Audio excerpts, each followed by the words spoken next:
বন্ধুরা আজকে আরেকটু করব, সেটা হচ্ছে আলু পনির, একটা নর্মাল তরকারি নিরামিষে। তো পনিরটাকে নুন দিয়ে মাখিয়ে রেখেছি, হলুদ এখনই দিচ্ছি না। এটা ফ্রাইং প্যানে ভালো করে ভেজে নেব। আর আলুটা এইদিকে কাটা হচ্ছে, আলু আর টমেটো কেটে রাখছি। তো ততক্ষণে পনিরটা তেলে হালকা করে ভেজে নিই নুন দিয়ে। যদি মনে হয় যে স্টিলে আপনাদের করতে গিয়ে লেগে যাচ্ছে, তেল দিয়ে একটুখানি তলায় নুন দিয়ে দেবেন, তাহলে আর তলায় লাগবে না। এটা ট্রিক্স বলে দিলাম। বন্ধুরা, স্টিলের জিনিসে যখনই রান্না করবেন চেষ্টা করবেন 1000-এ রাখতে ইন্ডাকশনের ওয়াট। আর গ্যাস তো আপনারা ম্যানেজ করতে পারবেন, ইন্ডাকশন অনেকে যেহেতু ম্যানেজ করতে পারেন না, তার জন্য বলে দিলাম ইনফরমেশনটা। তো তেলটা গরম করে নিই, পনিরটা ভেজে নিই। বন্ধুরা, তেল দিয়ে দিয়েছি, তেলটা গরম হতে থাক। আর একদম পনির দেওয়ার আগে একটু নুন দিয়ে নেব, তাহলে আর পনিরটা তলায় লেগে যাবে না। দেখুন তেল গরম হয়ে গেছে, একটু নুন দিয়ে দিয়েছি। এবারে এই পনিরটা দিয়ে দেব। দেখুন বন্ধুরা, পনির দিয়ে দিয়েছি এবং দেখুন একটু লেগে যায়নি। আর এটাকে কমিয়ে 800 করে দিয়েছি। ঠিক আছে, এবার আস্তে আস্তে ভেজে নিই। দেখুন 1 লট পনির ভাজা হয়ে গেছে, আর 1 লট ভেজে নেব। সেকেন্ড লটও ভাজতে দিয়েছি এবং দেখুন একটু ধরে যায়নি। আপনারা এইভাবে ফলো করলে দেখবেন এটা হবে না কখনো। ঠিক আছে, অনেকে স্টিলের ফ্রাইং প্যানে এইসব ভাজতে ভয় পান তলায় লেগে যাবে বলে, কিন্তু এটা হয় না। এই ট্রিক্সটা ফলো করবেন। আগে সামান্য একটু নুনের ছিটে দিয়ে দেবেন।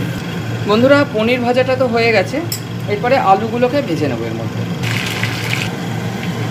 আলুটা ভাজা হোক।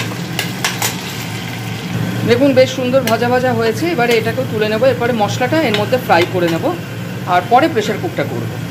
দেখুন আলুটাও মোটামুটি ভাজা হয়ে গেছে, এবার এটাকে তুলে নেব আর এই তেলেই মশলাটা ফ্রাই করে নেব।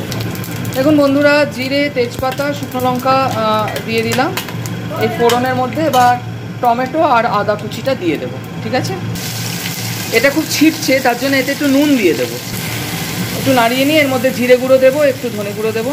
এবার সামান্য একটু জল দিয়ে দেবো, যাতে মশলাটা পুড়ে না যায়, মশলাটা যাতে ভালো করে কষাতে পারি।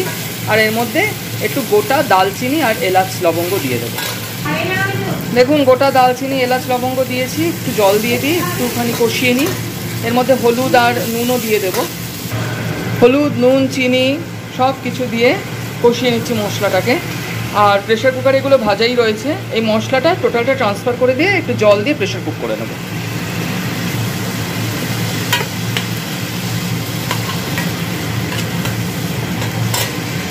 দেখুন বন্ধুরা, প্রেশার কুকারে দিয়ে দিয়েছি, 1000 ওয়াটে আছে। এবার এটাকে আমি 2টো সিটি দিয়ে নেব, দিয়ে আমি প্রেশারটা রিলিজ করে দেবো। তাতে কি হবে, সব কিছু ঠিকঠাক করে সুসিদ্ধ হবে। ঠিক আছে, প্রেশার রেখে দেবো না, রেখে দিলে আলুটা গলে যাবে, পনির কিছু হবে না। আমি একটু নুন আর চিনিটা চেক করে নিই। তো বন্ধুরা, নুন চিনি চেক হয়ে গেছে আমাদের। তো এরপরে কি করব, আমরা প্রেশার কুকারটাকে ক্লোজ করে দেবো আর 2টো সিটি দেবো। তো বন্ধুরা, প্রেশার কুকার ক্লোজড আছে। এবার 2টো হুইসেলের জন্য আমরা ওয়েট করি। পনিরও যে এইভাবে প্রেশার কুকারে করা যায় একবার দেখে নিন। বন্ধুরা, সিটি পড়তেই যায়, একটু ওয়েট করছি সিটিটা পড়ুক। বন্ধুরা, এবারে হুইসেল পড়তেই যায়। তো আমরা টানা 2 থেকে 3টে হুইসেল দিয়ে প্রেশারটা রিলিজ করে দেবো, তাহলে কোনো কিছুই গলবে না, অথচ সুসিদ্ধ হবে। তো এই এবার হুইসেল আসবে, হ্যাঁ এবার আসবে।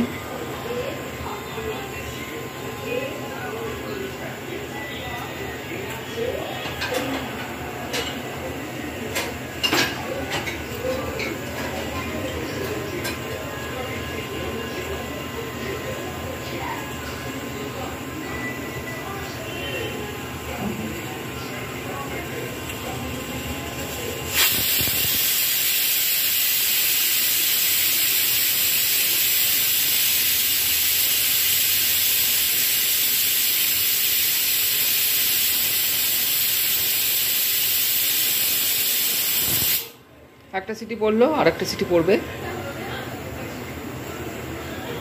আর একটা সিটিও পড়বে এক্ষুনি।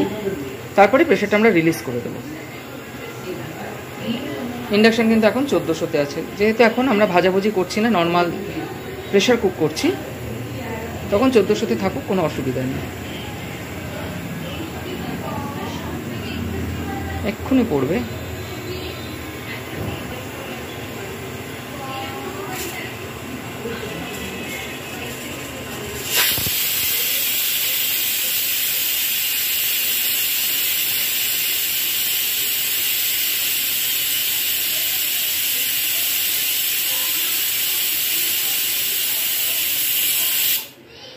চলুন বন্ধুরা, আমরা এবার ইন্ডাকশনটাকে বন্ধ করে দিই, দিয়ে এবার প্রেশারটাকে আমরা রিলিজ করে দিই।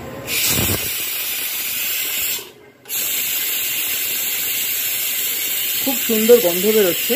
তো পনিরটা আশা করি হয়ে গেছে, দেখা যাক কীরকম হয়। প্রেশারটা রিলিজ হয়ে গেলে খুলে দেখাচ্ছি। চলুন, প্রেশার রিলিজ হয়ে গেল, খুলে দিলাম। তো এবারে আমরা আবার ইন্ডাকশানটাকে অন করে নিচ্ছি, অন করে 1400 না 1000-এ চাপিয়ে দিচ্ছি। এবার টেস্ট করে নিই, এটা ফুটুক, একটু ঝোলটা শুকাবে। দেখুন বন্ধুরা, আমি নুন চিনি সব চেক করে নিয়েছি, আলুটাও দেখিয়ে দিচ্ছি যে এই দেখুন কি সুন্দর সেদ্ধ হয়ে গেছে, এই দেখুন সেদ্ধ হয়ে গেছে। আর এর মধ্যে একটু ঘি দিয়ে দেবো, কেননা গরম মশলা ফোড়নে দেওয়াই রয়েছে, ঘি দিলে একটা সুন্দর গন্ধ বেরোয়। এবং দেখুন পনিরগুলোও কিছু কিন্তু ভেঙে যায়নি, আলুগুলোও কিন্তু ঠিকঠাক আছে। তো প্রেশার কুকারেও কিন্তু এইভাবে পনির করা যায়। তো একটুখানি শুকিয়ে নিই, আর পরে নামানোর সময় ঘি দিয়ে দেবো। তো ঝোলটা শুকানো হয়ে গেছে, খুব সুন্দর হয়েছে। এবারে আমরা ইন্ডাকশানটা বন্ধ করে দেব আর ঘি দিয়ে দেব। ঘি দিয়ে কিন্তু আর ফোটানো যাবে না। হ্যাঁ, দেখুন বন্ধুরা, ঘি দিয়েছি, ঘি দিয়ে আমরা সুন্দর করে নাড়িয়ে নিলাম এবং এটা সত্যি সুন্দর হয়েছে। আপনারা অবশ্যই ট্রাই করে দেখুন, রঙটা দেখেই বুঝতে পারছেন। তো নেক্সট কোনো একটি ভিডিও নিয়ে আবার হাজির হব। আর এটাকে আমি ট্রান্সফার করে দেবো একটা বাটিতে। বন্ধুরা দেখুন কি সুন্দর ট্রান্সফার করে দিয়েছি, দেখতে সুন্দর হয়েছে, খেতেও ভালো হয়েছে। আপনারা অবশ্যই এইভাবে ট্রাই করুন। নেক্সট কোনো একটি ভিডিও নিয়ে আবার হাজির হব। ততক্ষণ নমস্কার, বাই, ভালো থাকবেন।